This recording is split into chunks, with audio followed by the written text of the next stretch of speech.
स्थापितं येन भूतले स्वयं रूपकदा मह्यं ददाति स्वपदान्तिकं वन्देऽहं श्रीगुरो श्रीयुतापदकमलं श्रीगुरून् वैष्णवांश्च श्रीरूपं साग्रजातं सहगणरघुनाथान्वितं तं सजीवं साद्वैतं सावधूतं परिजनसहितं कृष्णचैतन्यदेवं श्रीराधाकृष्णपादान् सहगणललिता श्रीविशाखान्वितांश्च पञ्चतत्त्वात्मकं कृष्णं भक्तरूपस्वरूपकं भक्तावतारं भक्ताख्यं नमामि भक्तशक्तिकं नमो विष्णुपादाय कृष्णपृष्ठाय भूतले श्रीमते जयपताकस्वामिन् इति नामिने नमो आचार्यपादाय निताय कृपाप्रदायिने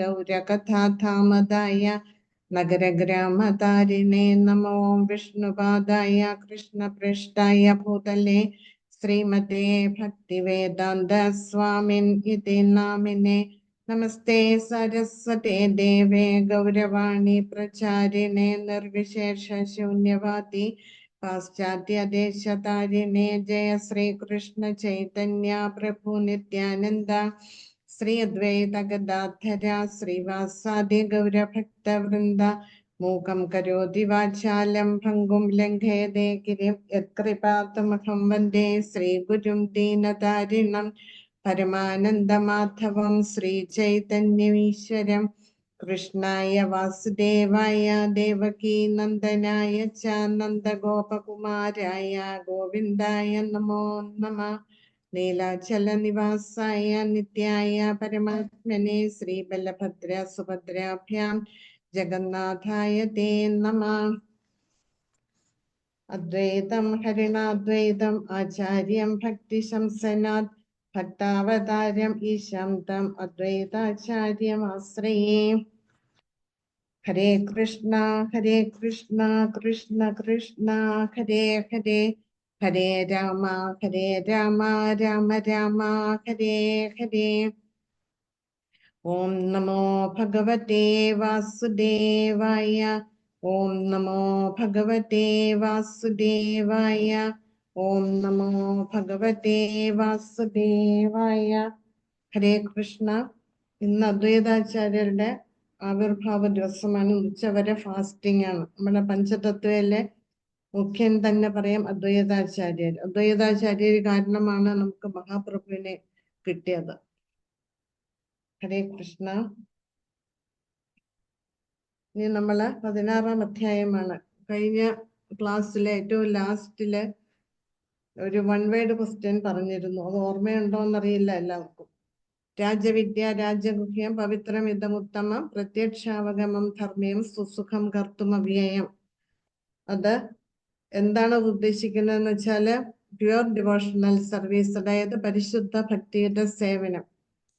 നമുക്ക് എന്തെല്ലാം ഭഗവാന് വേണ്ടി ചെയ്താലും ഭഗവാന് സേവനം ചെയ്യാതെ നമുക്ക് ഭഗവാനെ കിട്ടില്ല. ഭക്തിയുടെ സേവനത്തിന് അത്രയധികം പ്രാധാന്യമുണ്ട്. എല്ലാവരും എല്ലാ ക്ലാസ്സിലും ഈ ഒരു വാക്ക് പറയും. ഞാൻ മിക്ക ലെക്ചറും ഈ ഗ്രൂപ്പിലെ കേൾക്കാറുണ്ട്. അപ്പോഴൊക്കെ സേവനത്തെ കുറിച്ച് പറയുന്നുണ്ട്. സേവനം സേവനം അത് ഓർമ്മയിൽ ഉണ്ടാവണം എപ്പോഴും. നമ്മൾ എന്തെല്ലാം ഭഗവാന് കൊടുത്താലും ഒരു ഗുണവും നമുക്ക് കിട്ടില്ല. നമ്മൾ ഭഗവാന് വേണ്ടി ചെറുതു മതി, നമ്മളെ കൊണ്ട് പറ്റുന്ന സേവനം ചെയ്താൽ മതി. ആ സേവനം കൊണ്ടാണ് ഭഗവാൻ സന്തുഷ്ടനാകുന്നത്. അതായത് നമ്മൾ ഇഷ്ടമുള്ളവർക്ക് നമ്മൾ എങ്ങനെയാണ് അവർക്ക് വേണ്ടുന്ന കാര്യങ്ങൾ നമ്മൾ ചെയ്തു കൊടുക്കും. അതേപോലെ ഭഗവാനാണ് നമ്മുടെ ഏറ്റവും പ്രിയപ്പെട്ടവൻ. ഭഗവാന്റെ ഭക്തരാണ് ഏറ്റവും പ്രിയപ്പെട്ടത്. അപ്പൊ അത് മനസ്സിലാക്കി ഭഗവാന് വേണ്ടുന്ന കാര്യങ്ങൾ നമ്മൾ അറിഞ്ഞു ചെയ്യുക, അതാണ് സേവനം എന്ന് പറയുന്നത്. അപ്പൊ അങ്ങനെ പിന്നെ നിത്യസിദ്ധര്, പിന്നെ നിത്യബദ്ധര്. നമ്മള് ബദ്ധാത്മാക്കളാണ്, കണ്ടീഷൻ സോൾസ് ആണ് നമ്മള്. അതേസമയം നിത്യസിദ്ധരായിട്ടുള്ളവര് നിത്യ ആനന്ദം അനുഭവിക്കുകയാണ്. ഭഗവാന്റെ ശാശ്വതമായിട്ടുള്ള ധാമത്തിലാണ് ആത്മാക്കള്. അപ്പൊ അവര് അനേകം ജന്മങ്ങള്, കോടിക്കണക്കിന് ജന്മങ്ങൾ ഭഗവാനെ ഉപാസിച്ചിട്ടാണ് അവർക്ക് അങ്ങനെ ആ നിത്യസിദ്ധരെന്നുള്ള പദവിയിൽ എത്തിച്ചേരാൻ കഴിഞ്ഞത്. അവര് ഭഗവാന് എന്നെന്നും ശാശ്വതമായിട്ട് അവര് ഭഗവാന് സേവനം ചെയ്ത് ഭഗവാനോടൊപ്പം ആ നിത്യാനന്ദം അനുഭവിക്കുന്നവരാണ്. അവർക്കെപ്പോഴും ഇത് മാത്രമേ ഉള്ളൂ, സേവനം സേവനം സേവനം. ഇത് പറഞ്ഞാണ് നമ്മൾ കഴിഞ്ഞ ക്ലാസ് അവസാനിപ്പിച്ചത്. ഹരേ കൃഷ്ണ. ഇനി അടുത്ത അധ്യായം 16-ാമത്തെ അധ്യായം ദേവാസുര ഭാവങ്ങൾ. ഇതിനെ ദൈവാസുര സമ്പദ് വിഭാഗ യോഗം എന്നും പറയും. അപ്പം നമ്മൾ കഴിഞ്ഞ അധ്യായത്തില് തലകീഴായിട്ടുള്ള ഒരു ആൽമരത്തെ കുറിച്ച് പറഞ്ഞു ഇല്ലേ? അതിന്റെ വേരുകൾ മുകളിലേക്ക്, അത് ദൃഢമായിട്ടുള്ള വേരുകളാണ്. അതായത് അനാദികാലം മുതലേ നമ്മളുടെ ഉള്ളിൽ അടിഞ്ഞുകൂടിയ വാസനകളാണ് ഈ വേരിന് ഇത്തരം ദൃഢത വരാനുള്ള കാരണം. അതിനെ എങ്ങനെയാണ് വെട്ടിമുറിക്കേണ്ടതെന്ന് നമ്മൾ മനസ്സിലാക്കി ഇല്ലേ? വൈരാഗ്യം അല്ലെങ്കിൽ വിരക്തിയാകുന്ന വാളുകൊണ്ട് അതിനെ വെട്ടിമുറിക്കണം. എന്നിട്ട് നമ്മൾ എന്താ ചെയ്യേണ്ടത്? ആ മരത്തില് കയറി കയറി കയറി മുകളിലെത്താൻ ശ്രമിക്കണം. അതെങ്ങനെ കയറാൻ പറ്റും? നമ്മളുടെ ആ സാധനയിലൂടെ. നമ്മൾ നിഷ്ഠയോടെ നമ്മുടെ സാധനയിൽ ഉറച്ചു നിന്ന് നമ്മൾ മുന്നോട്ട് പോവുകയാണെങ്കിൽ, അതുപോലെ സാധുശാസ്ത്ര ഗുരു ഇവരുടെ സഹായത്തോടെ നമുക്ക് ആ മരത്തിന്റെ മുകളിലെ ഏറ്റവും മുകളിൽ എത്തിച്ചേരാൻ സാധിക്കും. അപ്പൊ എവിടെ ചെന്നാലാണോ തിരിച്ചുവരവില്ലാത്തത്, അതാണ് ഈ വൃക്ഷത്തിന്റെ ഏറ്റവും മുകൾ ഭാഗം എന്ന് പറയുന്നത്. അതായത് ഭഗവാന്റെ ധാമം. അവിടെ എത്താൻ നമുക്ക് സാധിക്കും. അപ്പം നമ്മൾ അതിനെ എന്ത് ചെയ്യണം? ഭൗതികമായിട്ടുള്ള നമ്മളുടെ ആഗ്രഹങ്ങളിൽ നിന്ന് നമ്മൾ പുറത്തു കിടക്കണം. എങ്കിൽ മാത്രമേ നമുക്ക് രക്ഷയുള്ളൂ. അപ്പം ഈ അധ്യായത്തില് അതേക്കുറിച്ചിട്ടാണ് പറയുന്നത്. എന്തുകൊണ്ടാണ് നമ്മളിവിടെ കുടുങ്ങിക്കിടക്കുന്നത്, നമ്മളുടെ ഉള്ളിലുള്ള ആ ദുർഗുണങ്ങൾ എന്തെല്ലാമാണ് എന്നാണ് ഈ അധ്യായത്തില് ഭഗവാൻ ക്ലിയർ ആയിട്ട് നമുക്ക് പറഞ്ഞു തരുന്നുണ്ട്. നമ്മൾ അത് മനസ്സിലാക്കി അത് സ്വയം തിരുത്തി മുന്നോട്ട് പോകാൻ തയ്യാറായാല് നമുക്ക് ഈ ഭൗതികതയിൽ നിന്ന് പുറത്തു കടക്കാന് നമുക്ക് സാധിക്കും. അപ്പം ഭഗവാൻ പറയുന്നുണ്ട്, രണ്ടു തരത്തിലുള്ള ആൾക്കാര് ഒരു കൂട്ടരെ എന്നെ സമീപിക്കും, ഒരു കൂട്ടരെ എന്നെ സമീപിക്കില്ല എന്ന് 7-ാം അധ്യായത്തിൽ പറയുന്നുണ്ട്. നമാം ദുഷ്കൃതിനോ മൂഢ പ്രപദ്യന്റെ നരാധമ മായ അപഹൃത ജ്ഞാനം ആസുരീം ഭാവം ആശ്രിത. അതായത് ദുഷ്കൃതികളെ, മൂഢന്മാരെ, നരാധമന്മാരെ ഇവരൊക്കെ ഭഗവാനെ സമീപിക്കാൻ അവര് ഇഷ്ടപ്പെടില്ല. ഭഗവാനെ കുറിച്ച് കേൾക്കാനോ ഒന്നും അവര് താല്പര്യം കാണിക്കില്ല. ആധ്യാത്മികതയിലേക്ക് വരാനേ അവർക്ക് താല്പര്യം ഉണ്ടാവില്ല. അതേസമയം ചതുർവേദ ഭജന്റെ മാം ജനാ സുഹൃദിന അർജുന ആർത്തോ അർത്ഥാർത്ഥോ ജിജ്ഞാസി ജ്ഞാനീച്ച ഭരതർഷഭം. ഈ 4 കൂട്ടര്, അതായത് ദുഃഖിതര്, ആർത്തർ പറഞ്ഞ ദുഃഖിതര്, പിന്നെ അർത്ഥാർത്ഥി പറഞ്ഞാല് ധനം ആഗ്രഹിക്കുന്നവര്, പിന്നെ ജ്ഞാനികള്, ഭഗവാൻ ആരാണ് എന്താണ് എന്ന് മനസ്സിലാക്കാൻ താല്പര്യമുള്ളവര്, ഇവരൊക്കെ ഭഗവാനിലേക്ക് വരാൻ, ഭഗവാനോട് അടുക്കാൻ അവര് താല്പര്യം കാണിക്കും എന്ന് ഭഗവാൻ പറയുന്നുണ്ട്. അപ്പൊ ഈ അധ്യായത്തില് പിന്നെ 9-ാം അധ്യായത്തില് ഭഗവാൻ ത്രിഗുണങ്ങൾക്ക് പറയുന്നുണ്ട്. ജീവാത്മാക്കളെല്ലാം ത്രിഗുണങ്ങൾക്ക് വിധേയരാണ്. ത്രിഗുണങ്ങൾ അനുസരിച്ചിട്ടാണ് നമ്മൾ കർമ്മങ്ങളിൽ ഏർപ്പെടുന്നതെന്നും നമ്മളോട് പറഞ്ഞു. ഈ അധ്യായത്തില് 2 തരത്തിലുള്ള മനുഷ്യരുടെ ഗുണങ്ങളെ കുറിച്ചിട്ടാണ് പറയുന്നത്. ഒന്ന് ദൈവിക ഗുണം, ഒന്ന് ആസുര ഗുണം. ദൈവിക ഗുണത്തെ കുറിച്ച് 3 ശ്ലോകങ്ങളിലാണ് ഭഗവാൻ പറയുന്നത്. അതേസമയം ആസുര സ്വഭാവത്തെ കുറിച്ച് അല്ലെങ്കിൽ രാക്ഷസീയ സ്വഭാവത്തെ കുറിച്ചിട്ട് 4 മുതൽ 20 വരെയുള്ള ശ്ലോകങ്ങളിൽ പറയുന്നുണ്ട്. പിന്നീടുള്ള അടുത്ത 2 ശ്ലോകങ്ങളില് ഈ ആസുരിക സ്വഭാവികൾക്ക് അല്ലെങ്കിൽ ആസുരിക ഗുണം ഉള്ളവർക്ക് നേരിടേണ്ടുന്ന, അതായത് അനന്തര ഫലത്തെ കുറിച്ച് പറയുന്നുണ്ട്. അപ്പം നമ്മൾ ചിന്തിക്കാം, എന്തിനാണ് ഭഗവാൻ ഇങ്ങനെ 2 തരക്കാരായിട്ട് ജീവാത്മാക്കളെ വേർതിരിക്കുന്നത്? ഇവിടെ വേർതിരിക്കുകയല്ല ചെയ്യുക.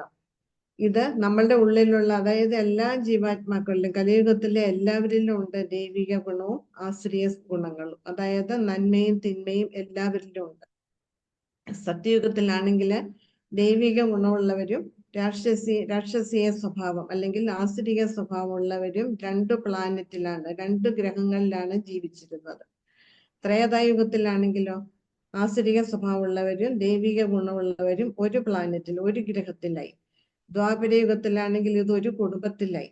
കലിയുഗത്തിലാണെങ്കിലോ ഈ ദൈവിക ഗുണവും ആസുരിക ഗുണവും ഒരു വ്യക്തിയിലായി. അപ്പൊ ഒരു വ്യക്തിയിൽ നന്മയുമുണ്ട് തിന്മയുമുണ്ട്. നമ്മൾ എന്താ ചെയ്യേണ്ടത്? അപ്പൊ ഭഗവാൻ നമ്മളെ വേർതിരിക്കുകയല്ല, അല്ലെങ്കിൽ ആസുരിക സ്വഭാവമുള്ളവരെ ഭഗവാൻ മാറ്റി നിർത്തുകയല്ല, ഇല്ലേ?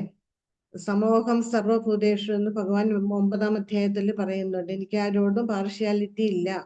പക്ഷെ ഭഗവാന് ഭക്തിയുടെ സേവനം ചെയ്യുന്നവരോട് ഭഗവാൻ പാർഷ്യാലിറ്റി കാണിക്കുമെന്ന് പറയുന്നുണ്ട്. അതുപോലെ ഇവിടെ ഈ ദൈവിക ഗുണത്തെ കുറിച്ചും ആസുരിക ഗുണത്തെ കുറിച്ചും പറഞ്ഞിട്ട് ഭഗവാൻ അത് എന്താണ് നമ്മളെ ഓർമ്മിപ്പിക്കുന്നത്? നമ്മളുടെ ഉള്ളിലുള്ള ദുഷ്ടവാസനകളെ അല്ലെങ്കിൽ ദുർഗുണങ്ങളെ ഇല്ലാതാക്കി നമ്മള് ആ സാത്വിക തലത്തിൽ എത്തിച്ചേർന്നിട്ട് നമ്മളുടെ ഉള്ളില് ഈ ദൈവിക ഗുണം കൈവരിക്കാന് നമ്മൾ പരിശ്രമിക്കണം. അതിനു വേണ്ടിയിട്ടാണ് ഭഗവാൻ ഇതിനെ ഇങ്ങനെ വിസ്തരിച്ച ഓരോ കാര്യങ്ങളും ഭഗവാൻ നമുക്ക് പറഞ്ഞു തരുന്നത്. ഇപ്പൊ ഉദാഹരണം പറഞ്ഞാല് ദുര്യോധനെ നമുക്കറിയാം. ദുര്യോധനാദികൾ എല്ലാവരും തന്നെ ദുർഗുണങ്ങളുടെ വിളനിലമായിരുന്നു. അവര് രാക്ഷസീയ സ്വഭാവക്കാരായിരുന്നു ഇല്ലേ? ധൃതരാഷ്ട്രരും രാക്ഷസീയ സ്വഭാവമാണ്. അതുകൊണ്ടാണ് ഭഗവാൻ എന്തെല്ലാം പറഞ്ഞിട്ടും അവര് ചെവിക്കൊണ്ടോ ഇല്ല. വിതുരരെ അവരെ ഉപദേശിച്ചു. ആ ഉപദേശങ്ങളൊന്നും കൈക്കൊള്ളാൻ അവര് തയ്യാറാകാത്തത് അവരുടെ ഉള്ളിലുള്ള ഈ അസുര ഗുണം കൊണ്ടാണ്. ഒരു പക്ഷേ ഈ ദുര്യോധനൻ ഭഗവാൻ പറഞ്ഞത് അല്ലെങ്കിൽ വിതുര മഹാത്മാവ് പറഞ്ഞത് അനുസരിക്കുകയായിരുന്നെങ്കിൽ ഈ കുരുക്ഷേത്ര യുദ്ധം നടക്കുമായിരുന്നു? ഒരിക്കലുമില്ല. അതുപോലെ അർജുനന്റെ കാര്യം നമുക്കറിയാം. അർജുനൻ മഹാഭക്തനാണ്, ദൈവിക ഗുണമുള്ളവനാണ്, സാത്വികനാണ്. പക്ഷെ അർജുനൻ യുദ്ധം ചെയ്യാൻ തയ്യാറായിട്ട് യുദ്ധകളത്തിൽ വന്നപ്പോൾ എതിർപക്ഷത്ത് നിൽക്കുന്ന തന്റെ ബന്ധുമിത്രാദികളെയും ആചാര്യന്മാരെയും ഒക്കെ കണ്ടിട്ട് അവരെ വധിച്ചിട്ട് വേണമല്ലോ ഞങ്ങൾക്ക് ഈ രാജ്യം ഭരിക്കാനായിട്ട് എന്നുള്ള ചിന്ത അർജുനനിൽ ഒരു നിമിഷം ഉണ്ടായി. അപ്പൊ അർജുനന്റെ ഹൃദയത്തിന് ചാഞ്ചല്യം അനുഭവപ്പെട്ടു. ഇത് വേണോ, ഇത് ചെയ്യണോ എന്നുള്ള ഒരു സംശയം അർജുനന്റെ ഉള്ളില് ഉണ്ടായി. അപ്പം അതുകൊണ്ടാണ് നമുക്ക് ഭഗവത്ഗീത കിട്ടിയത്. ഇല്ലാതെ അല്ലെങ്കിലോ അർജുനൻ യുദ്ധം ചെയ്യാൻ വന്നു, യുദ്ധം ചെയ്യുകയായിരുന്നെങ്കിലോ നമുക്ക് ഭഗവത്ഗീത നമുക്ക് കിട്ടുമായിരുന്നോ? ഇല്ല. അപ്പം ഇങ്ങനെയാണ് ജീവാത്മാക്കള് ഈ രണ്ടു ഗുണങ്ങൾക്കും വിധേയരായി തീരുന്നത്. അതായത് നമ്മളുടെ ഉള്ളിലുണ്ട് നന്മയും തിന്മയും. പക്ഷെ നമ്മളത് മനസ്സിലാക്കി അത് തിരിച്ചറിഞ്ഞ് നമ്മൾ വിവേകത്തോടെ മുന്നോട്ട് പോവുകയാണെങ്കിൽ നമുക്ക് ആ ദൈവിക ഗുണങ്ങളിൽ നമ്മളുടെ ഉള്ളില് അത് ഭക്തിയുടെ സേവനത്തിൽ കൂടി എന്തും നമുക്ക് സേവനത്തിൽ കൂടിയേ കൈവരിക്കാൻ സാധിക്കുകയുള്ളൂ. അങ്ങനെ ഭക്തിയുടെ സേവനത്തിൽ കൂടി പോകുമ്പോൾ നമ്മളുടെ ഉള്ളിലുള്ള ദുഷ്ടവാസനകളൊക്കെ ഇല്ലാതാവും. നമ്മള് സാത്വികമായിട്ടുള്ള തലത്തിലെത്തും. അപ്പോൾ നമുക്ക് ദൈവിക ഗുണങ്ങളെല്ലാം ഓട്ടോമാറ്റിക്കായിട്ട് കൈവരിക്കാന് സാധിക്കും. അപ്പൊ അതേ കുറിച്ചിട്ടാണ് ഇവിടെ പറയുന്നത്. ഭഗവാൻ വ്യക്തമായിട്ട് പറയുന്നുണ്ട്. ദൈവിക ഗുണത്തെ കുറിച്ച് 1 മുതൽ 3 വരെയുള്ള ശ്ലോകങ്ങളിലേ പറയുന്നുള്ളൂ. ബാക്കി ശ്ലോകങ്ങളിലൊക്കെ ആസുരിക സ്വഭാവത്തെ കുറിച്ചിട്ടാണ് പറയുന്നത്. അപ്പം നമ്മൾ സ്വയം തിരുത്താൻ നമ്മൾ തയ്യാറാവണം. ഇതെല്ലാം നമ്മൾ കേട്ട് മനസ്സിലാക്കിയിട്ട് നമ്മളുടെ ഉള്ളിൽ ഇത് എന്തെങ്കിലും ഉണ്ടെങ്കിൽ അത് തിരുത്തി നമ്മൾ മുന്നോട്ട് പോയെങ്കിൽ നമുക്ക് ഈ ഭൗതികതയ്ക്ക് അപ്പുറം കടക്കാന് നമുക്ക് സാധിക്കുള്ളൂ എന്നാണ് നമ്മൾ ഇതിൽ നിന്നും മനസ്സിലാക്കേണ്ടത്. അപ്പൊ ആസുരിക സ്വഭാവികൾ എന്താ ചെയ്യുക? മറ്റുള്ളവരെ അവര് വകവെക്കില്ല. ഞാൻ ശരിയാണ് എന്നുള്ളൊരു ഭാവമാണ് ആസുരിക സ്വഭാവികൾക്ക്. അതാണ് അവരെ കുഴപ്പത്തില് ചാടിക്കുന്നത്. അപ്പം നമ്മൾ ഈ അധ്യായത്തില് ഇതേക്കുറിച്ച് തന്നെയാണ് കുറെ ശ്ലോകങ്ങൾ കൂടി മനസ്സിലാക്കുന്നത്. നമ്മൾ കഴിഞ്ഞ അധ്യായത്തിൽ നമ്മൾ കണ്ടു വേരുകളുണ്ട്, മുഖ്യമായിട്ടുള്ള വേരുകളുണ്ട്, ഉപവേരുകളുണ്ട്. അപ്പം നമ്മളുടെ പ്രവൃത്തികള് നമ്മളുടെ ഇച്ഛാദ്വേഷങ്ങൾക്കനുസരിച്ചിട്ടാണ്. അതായത് അനാദികാലം മുതലേ നമ്മളുടെ ഉള്ളില് വാസനകളുണ്ട്. ആ വാസനകളാണ് നമുക്ക് വീണ്ടും വീണ്ടും ജന്മമെടുക്കാൻ നമ്മൾക്ക് കാരണമാകുന്നത്. അപ്പം നമ്മളുടെ പ്രവൃത്തികളെല്ലാം എന്തിനെ അടിസ്ഥാനപ്പെടുത്തിയാണ്? ആ വാസനകൾക്കനുസരിച്ചിട്ടാണ്. അതായത് ഇച്ഛാദ്വേഷങ്ങൾക്കനുസരിച്ചിട്ടാണ് അല്ലെങ്കിൽ രാഗദ്വേഷങ്ങൾക്കനുസരിച്ചിട്ടാണ് നമ്മളുടെ പ്രവൃത്തികളെല്ലാം. അപ്പം നമ്മളുടെ പുണ്യപാപങ്ങളും അതിനനുസരിച്ചിട്ടാണ് നമുക്ക് കിട്ടുന്നത്. അപ്പം നമ്മളുടെ ഉള്ളിലുള്ള ദൈവിക ഗുണവും ആസുരിക ഗുണവും ഈ പുണ്യപാപങ്ങൾക്കനുസരിച്ചിട്ടാണ് നമ്മളുടെ ഉള്ളിൽ ഉണ്ടാവുന്നത്. അതായത് നമ്മളുടെ കർമ്മഫലങ്ങൾക്കനുസരിച്ചിട്ടാണ് നമ്മളുടെ ഉള്ളില് ദൈവിക ഗുണം ഉണ്ടാകുന്നതും ആസുര സ്വഭാവങ്ങളും ഉണ്ടാകുന്നത്. അപ്പം ഇതാണ് ഈ അശ്വത്ഥ വൃക്ഷത്തിന്റെ ശ്രേഷ്ഠമായിട്ടുള്ള ഫലം എന്ന് പറയുന്നത്. അതേസമയം ആസുര സ്വഭാവികളാണെങ്കിലും അവരാരെയും വകവെക്കില്ല. അവർക്ക് ശരി, അവര് ചെയ്യുന്നതെല്ലാം ശരി, അവര് പറയുന്നത് ശരി, അവര് ചിന്തിക്കുന്നത് ശരി. മറ്റുള്ളവരെ അവര് അനുസരിക്കുകയില്ല. നമ്മൾ എന്തെല്ലാം പറഞ്ഞാലും അവരത് കേൾക്കാനേ തയ്യാറാവില്ല. അതാണ് നമ്മളുടെ ചുറ്റുമുള്ളവരോട് നമ്മൾ നാമം ജപിക്കൂ, സത്സംഗത്തിൽ വരൂ എന്ന് പറഞ്ഞാൽ അവര് വരാൻ തയ്യാറാവാത്തതിന്റെ കാരണം അതാണ്. അവരുടെ ഉള്ളില് മുന്നിട്ട് നിൽക്കുന്നത് ആസുരിക സ്വഭാവമാണ്. അങ്ങനെയുള്ളവർക്ക് ഭഗവാനിലേക്ക് വരാൻ അവർക്ക് ഭഗവാനിൽ നിന്ന് അവർ മുഖം തിരിക്കുക ചെയ്യുക. ഭഗവാനിലേക്ക് വരാൻ അവർ ഒരു താല്പര്യവും കാണിക്കില്ല. അതിന്റെ ഫലം എന്താണ്? അവർക്ക് നരകയാതനകൾ അനുഭവിക്കേണ്ടി വരും. ഇതാണ് അശ്വത്ഥ വൃക്ഷത്തിന്റെ നീചമായിട്ടുള്ള ഫലമെന്ന് പറയുന്നത്. അപ്പൊ ഇത് മനസ്സിലാക്കി നമ്മൾ തിരുത്തി നമ്മൾ മുന്നോട്ട് പോകണമെന്നാണ് നമ്മളെ അധ്യായത്തിൽ നിന്ന് നമ്മൾ പഠിക്കേണ്ടത്.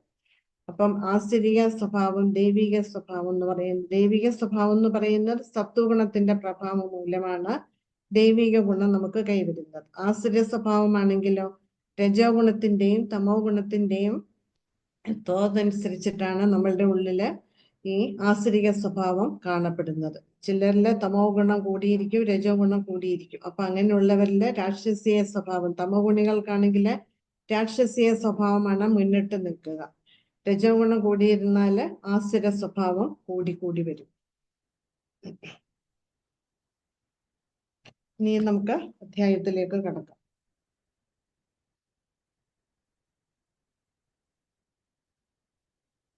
അഭയം ശ്രീ ഭഗവാനുവാച ഭയം സത്വസംശുദ്ധിർജ്ഞാനയോഗ വ്യവസ്ഥിതി ദാനം ദമശ്ചയജ്ഞശ്ച സ്വാധ്യായസ്തപ ആർജവം അഹിംസ സത്യമക്രോധം ത്യാഗം ശാന്തിരഭൈഷുന്യം ദയാ ഭൂതേഷ്വലോലുപ്തം മാർദ്ദവം ഹ്രീരചാപലം തേജക്ഷമാ ധൃതിർ ശൗചം അദ്രോഹോ നാതിമാനിത ഭവന്തി സമ്പദം ദേവീം അഭിജാതസ്യ ഭാരത. അപ്പൊ ഇവിടെ വിവർത്തനത്തില് പറയുന്നുണ്ട്, 26 ഗുണങ്ങളെ കുറിച്ചിട്ട് പറയുന്നുണ്ട്. നമുക്ക് ഒന്നൊന്നായിട്ട് നോക്കാം. ഒന്നൊന്നായിട്ട് ഞാൻ എഴുതി വെച്ചിട്ടാണ് പറയുന്നത്. ഇത്രയും നമുക്ക് വിസ്തരിക്കാൻ നമുക്ക് സമയം കിട്ടില്ല. ഇവിടെ ആദ്യം ഇവിടെ സന്യാസികളുടെ ഗുണങ്ങളെ കുറിച്ച് പറയുന്നുണ്ട്. അതുപോലെ ഗൃഹസ്ഥരുടെ ഗുണങ്ങളെ കുറിച്ച് പറയുന്നുണ്ട്. പിന്നെ വൈശ്യരുടേത്, ശൂദ്രരുടേത്, ഇതെല്ലാം വർണ്ണാശ്രമത്തെ അടിസ്ഥാനമാക്കിയിട്ടാണ് ഭഗവാൻ ഇതെല്ലാം അർജുനനെ വിശദമാക്കി കൊടുക്കുന്നത്. നമുക്കറിയാം സന്യാസിമാരെന്ന് പറയുമ്പോൾ അവര് ആ സന്യാസ ദീക്ഷ എടുത്തു കഴിഞ്ഞാൽ അവര് സമൂഹത്തിന് വേണ്ടി എല്ലാം വിട്ടെറിഞ്ഞ് സമൂഹത്തിന് വേണ്ടി പ്രവർത്തിക്കാൻ അവര് തയ്യാറാവുകയാണ്. അത് വൈഷ്ണവ സന്യാസിമാര് ത്രിദണ്ഡികളാണ്. അവർക്ക് ആശ്രയം എന്ന് പറയുന്നത് ആ ഒരു വഴിയും പിന്നെ ഭഗവാനും മാത്രമാണ്. തന്റെ ഉള്ളിൽ സ്ഥിതി ചെയ്യുന്ന പരമാത്മ ചൈതന്യത്തെ ആ മുറുകെ പിടിച്ചുകൊണ്ടാണ് അവർ സമൂഹത്തിലേക്ക് ഭഗവാന്റെ നിർദ്ദേശങ്ങൾ, ഭഗവത് ഭക്തി പ്രചരിപ്പിക്കാനായിട്ട് അവരുടെ ജീവിതം ഒഴിഞ്ഞു വെച്ച് അവരെ ഇറങ്ങിത്തിരിക്കുന്നത്. അവർക്ക് നേരിടേണ്ടി വരുന്നത് ചിലപ്പോൾ വളരെ ദുർഘടം പിടിച്ച വഴികളിലൂടെ ആയിരിക്കാം അവർക്ക് സഞ്ചരിക്കേണ്ടി വരുന്നത്. അപ്പോഴൊക്കെ ആശ്രയം ആര് മാത്രമാണ്? ഭഗവാൻ മാത്രമാണ് അവരുടെ ആശ്രയം. എവിടെ കിടക്കുമെന്നറിയില്ല, എന്ത് ഭക്ഷിക്കുമെന്നറിയില്ല, നാളെ എന്തൊക്കെ നേരിടേണ്ടി വരുമെന്ന് അവർക്കറിയില്ല. അപ്പം ഭഗവാനെ മുറുകെ പിടിച്ചുകൊണ്ടാണ് അവര് ഇതിനായിട്ട് ഭക്തി പ്രചരിപ്പിക്കാനായിട്ട് അവര് മുന്നിട്ട് വരുന്നത്. അതേവരെ ഉണ്ടായിരുന്ന അച്ഛനമ്മമാരെയും ബന്ധുക്കളെയും എല്ലാം വിട്ടിട്ടാണ് അവര് ഭഗവാന് വേണ്ടി തന്റെ ജീവിതം ഒഴിഞ്ഞു വെച്ചിട്ട് അതിനായിട്ട് അവര് പുറപ്പെടുന്നത്. അപ്പം മനസ്സ വാച കർമ്മണ അവര് ഭഗവാന് വേണ്ടി, ഭഗവാന്റെ കാര്യങ്ങൾക്ക് വേണ്ടിയിട്ടാണ് അവരുടെ പ്രവർത്തനങ്ങളെല്ലാം തന്നെ. അപ്പൊ അങ്ങനെയുള്ള ഒരു സന്യാസിയില് ഉണ്ടായിരിക്കേണ്ടത് ഉള്ള ഗുണങ്ങളെ കുറിച്ചിട്ടാണ്, അവര് ആർജിക്കേണ്ട ഗുണങ്ങളെ കുറിച്ചിട്ടാണ് ഇവിടെ പറയുന്നത്. അതിനു മുൻപ് ഭഗവാൻ പറയുന്നുണ്ട് എങ്ങനെയാണ് ദിവ്യ ഗുണങ്ങൾ അവരിൽ ഉണ്ടാവുക. സന്യാസിമാരാകണമെങ്കിൽ അവരുടെ ഉള്ളിൽ ഓൾറെഡി ദൈവികമായിട്ടുള്ള ഗുണങ്ങൾ ഉണ്ടാവും. അവരുടെ ആ ജന്മം എന്ന് പറയുന്നത് അങ്ങനെയാണ്. അപ്പം ആ ദിവ്യ ഗുണങ്ങൾ അവർക്ക് എങ്ങനെയാണ് കൈവരിക്കാൻ സാധിച്ചത് എന്നാണ് ഇവിടെ പറയുന്നത്. അതിനാണ് അഭിജാതസ്യ എന്നൊരു വാക്ക് ഇവിടെ ഉപയോഗിച്ചിരിക്കുന്നത്.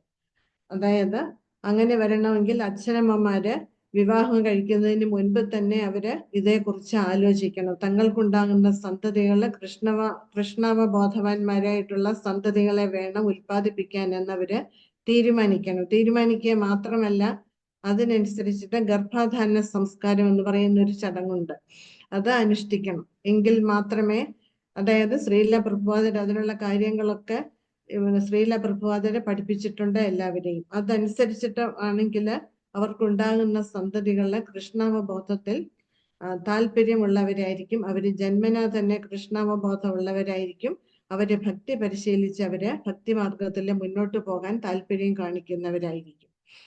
പ്രഭുപാദര് പറയുന്നുണ്ട്, സന്തതികളെ, കൃഷ്ണാവബോധമുള്ള സന്തതികളെ 100 മക്കളായാലും ഉണ്ടാക്കിക്കോളൂ എന്നാ പറയുന്നത്. കാരണം എന്ന് വെച്ചാൽ 100 മക്കളെ സൃഷ്ടിക്കാനല്ല പറയുന്നത്. പക്ഷെ മക്കളെ ഉണ്ടാക്കുന്നെങ്കിൽ അത് കൃഷ്ണാവബോധമുള്ളവരായിരിക്കണം. അല്ലെങ്കിൽ ഭാര്യ ഭർത്താക്കന്മാര് തമ്മിൽ സെക്സിൽ ഏർപ്പെടാൻ പാടില്ല, നമ്മളുടെ ശക്തി പാഴാക്കാൻ പാടില്ല. ഇതൊക്കെ ഇന്ദ്രിയാസ്വാദനം, അതിനായിട്ട് ഇങ്ങനെയുള്ള ഒരു കാര്യം ഉപയോഗിക്കരുത് എന്ന് ശ്രീല പ്രഭുപാദർ പ്രത്യേകം നിഷ്കർഷിച്ചിട്ടുണ്ട്. അപ്പം ഇസ്കോണിലെ ഹരേ കൃഷ്ണ പ്രസ്ഥാനത്തിലുള്ളവരെ എന്താ ചെയ്യേണ്ടത്? ഭാവി തലമുറകളെ കൃഷ്ണാവബോധമുള്ളവരാക്കണമെങ്കിൽ അവര് അതിനനുസരിച്ചിട്ടുള്ള ഈ ഗർഭാധാന സംസ്കാരം നടത്തിയതിനു ശേഷം മാത്രമേ കുട്ടികളെ ഉൽപ്പാദിപ്പിക്കാൻ പാടുള്ളൂ എന്ന് പറയുന്നുണ്ട്. അതേക്കുറിച്ചിട്ടാണ് ഇവിടെ പറയുന്നത്. 10 സംസ്കാരങ്ങളുണ്ട്. മനുഷ്യന്, അതായത് ദൈവിക ഗുണങ്ങളോട് കൂടിയ പുത്രൻ ജനിക്കണമെങ്കിൽ അച്ഛനമ്മമാർ മനുഷ്യൻ സമൂഹ ജീവിതത്തിൽ അനുഷ്ഠിക്കേണ്ടുന്ന 10 സംസ്കാരങ്ങൾ അനുഷ്ഠിച്ചിരിക്കണം.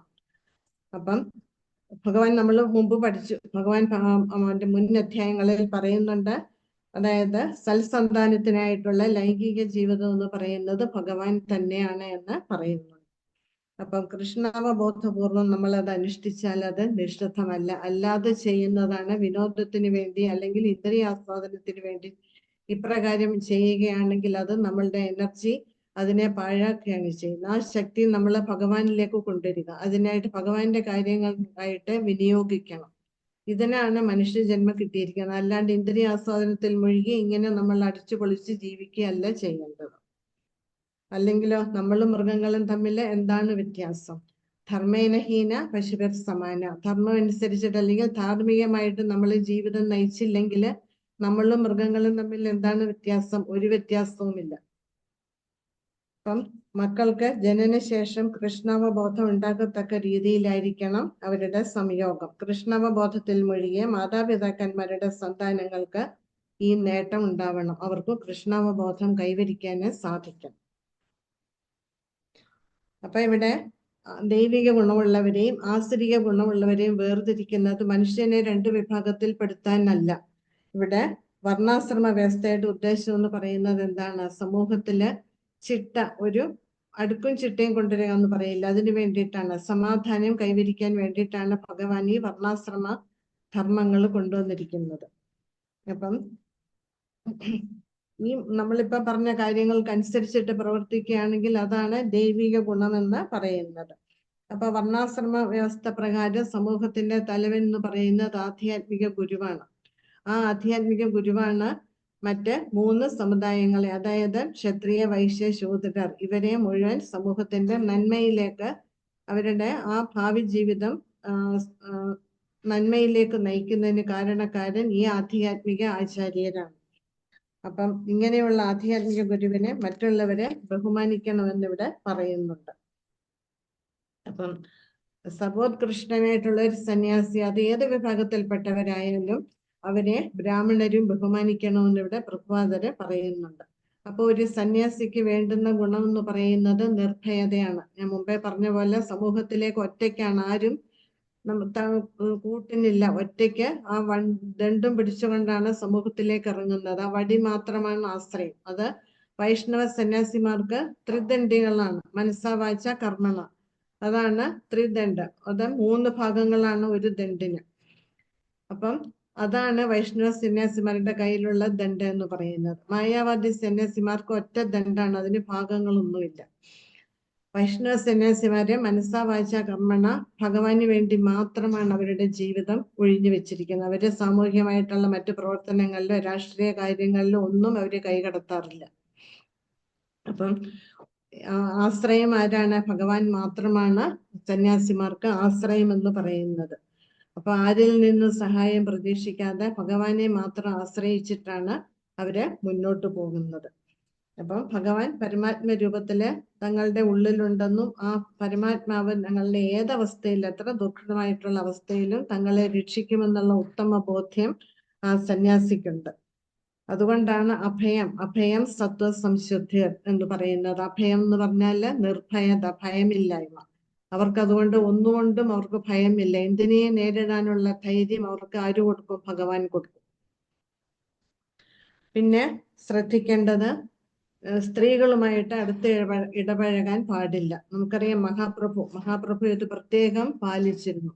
മഹാപ്രഭുവിനെ അടുത്ത് വന്ന് നമസ്കരിക്കാൻ സ്ത്രീകളെ ഒരിക്കലും അനുവദിച്ചിരുന്നില്ല. ഒരിക്കലും ശ്രീ ചൈതന്യ മഹാപ്രഭു ജഗന്നാഥപുരിയിൽ താമസിക്കുന്ന സമയത്ത് അവിടെ അടുത്തായിട്ട് ഒരു വിധവയും ഒരു ചെറിയ കുട്ടിയും അവരുടെ മകൻ ചെറിയ കുട്ടിയും താമസിച്ചിരുന്നു. അപ്പൊ ഈ കുട്ടി മഹാപ്രഭുവിന്റെ അടുക്കൽ വരും. മഹാപ്രഭു ആ കുട്ടിയോട് സംസാരിക്കും, അതിന്റെ കൂടെ കളിക്കുകയും അതിനെ ലാളിക്കുകയും ഒക്കെ ചെയ്യും. ഇത് കണ്ടിട്ട് മഹാപ്രഭുവിന്റെ സെക്രട്ടറിയെ സ്വരൂപ ദാമോദരൻ ശാസിച്ചു മഹാപ്രഭുവിനെ. ഇങ്ങനെ ചെയ്യാൻ പാടില്ല, അങ്ങ് ഒരു സന്യാസിയാണ്, വൈഷ്ണവ സന്യാസിയാണ്, അങ്ങയെക്കുറിച്ച് സാധാരണ ജനങ്ങൾ അപവാദം പറയും എന്ന് പറഞ്ഞിട്ട് മഹാപ്രഭുവിനെ ശാസിച്ചു. ഇനി മേലിൽ ആ കുട്ടി ഇവിടെ വരുന്നതെന്ന് വിലക്കുകയും ചെയ്തു. അപ്പൊ മഹാപ്രഭു എന്നുവെച്ചാൽ ആ കുട്ടി എന്നുള്ള പരിഗണനയിലാണ് മഹാപ്രഭു ആ കുട്ടിയുമായിട്ട് ഇടപഴകിയത്.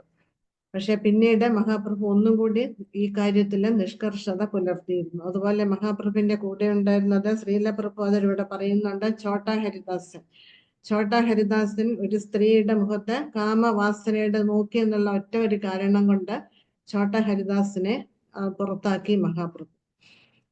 അത്ര സ്ട്രിക്റ്റ് ആയിരുന്നു, കർക്കശമായിരുന്നു മഹാപ്രഭുവിന്. അപ്പം അങ്ങനെയാണെങ്കിൽ സന്യാസിക്ക് തന്റെ ലക്ഷ്യം പൂർത്തീകരിക്കാൻ സാധിക്കുകയുള്ളൂ. പിന്നീട് പറയുന്നത് സത്വസംശുദ്ധി എന്ന് പറഞ്ഞാൽ ഇത് തന്നെയാണ്, ഈ പറഞ്ഞ കാര്യങ്ങളാണ്. സ്ത്രീകളുടെ കാര്യത്തിൽ കർക്കശമായിട്ടുള്ള നിഷ്ഠ പുലർത്തണം. ഒരു തരത്തിലും അവരുമായിട്ട് സംസാരിക്കാനുള്ള സാഹചര്യങ്ങൾ ഉണ്ടാക്കരുത്. പ്രത്യേകിച്ച് ഒറ്റയ്ക്ക് ഒരു സ്ത്രീയുമായിട്ട് ഒരു സന്യാസി സംസാരിക്കാനേ പാടില്ല.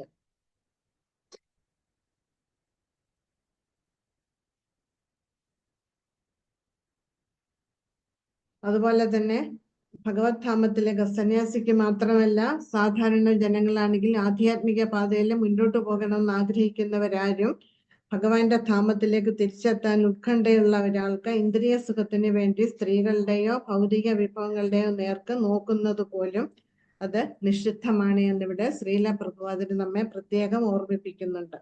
അങ്ങനെയുള്ള വാസനകളെ നമ്മൾ മുളയിലെ നുള്ളിക്കളയുക. അതിലെ ഭേദം എന്താണ്? അങ്ങനെ വാസന ഉടലെടുത്താൽ നമ്മളെ കൊണ്ട് അത് നിർത്താൻ സാധിക്കുന്നില്ലെങ്കിൽ നമ്മൾ ആത്മഹത്യ ചെയ്യുക. അതാണ് അതിന് പരിഹാരം എന്നിവിടെ പറയുന്നുണ്ട്. അതാണ് വിശുദ്ധീകരണ പ്രക്രിയ എന്ന് പറയുന്നത്. അടുത്തത് ജ്ഞാനയോഗ വ്യവസ്ഥിതി. അപ്പൊ ഇത് മൂന്നുമാണ് ഒരു സന്യാസിയുടെ ഗുണങ്ങൾ എന്ന് പറയുന്നത്. അഭയം, പിന്നെ സത്വസംശുദ്ധി, പിന്നെ ജ്ഞാനയോഗ വ്യവസ്ഥിതി. സന്യാസിക്ക് ജ്ഞാനം വേണം, ഭഗവത് ജ്ഞാനം വേണം, എങ്കിലേ അത് മറ്റുള്ളവർക്ക് പറഞ്ഞു കൊടുക്കാന് സാധിക്കുകയുള്ളൂ. അപ്പം ജ്ഞാനം നേടാനായിട്ട് ശാസ്ത്രങ്ങൾ പഠിക്കണം, അത് മനസ്സിലാക്കണം, അത് മനനം ചെയ്യണം. അപ്പം ഗൃഹസ്ഥർക്കും ശരിയായ രീതിയിൽ ജീവിക്കാൻ മറന്നുപോയിട്ടുള്ള ഗൃഹസ്ഥർക്ക്, അതുപോലെ ആത്മീയ കാര്യങ്ങളിൽ താല്പര്യമുള്ളവർക്കൊക്കെ ഭഗവത് ജ്ഞാനം പകർന്നു കൊടുക്കണം. അപ്പൊ ഇതാണ് സന്യാസിയുടെ കർത്തവ്യം എന്ന് പറയുന്നത്. അതുപോലെ സന്യാസി അങ്ങേയറ്റം വിനയമുള്ളവനായിരിക്കണം. ഇത് സന്യാസിക്ക് മാത്രമല്ല, സാധാരണ ജനങ്ങൾക്കും ഭക്തിമാർഗത്തിലുള്ളവർക്കും ബാധകമാണ് ഈ വിനയം എന്ന് പറയുന്നത്. ശരിയായ വിനയം കൊണ്ടാണ് സന്യാസി വീടാന്തരം കയറി ഇറങ്ങുന്നത്.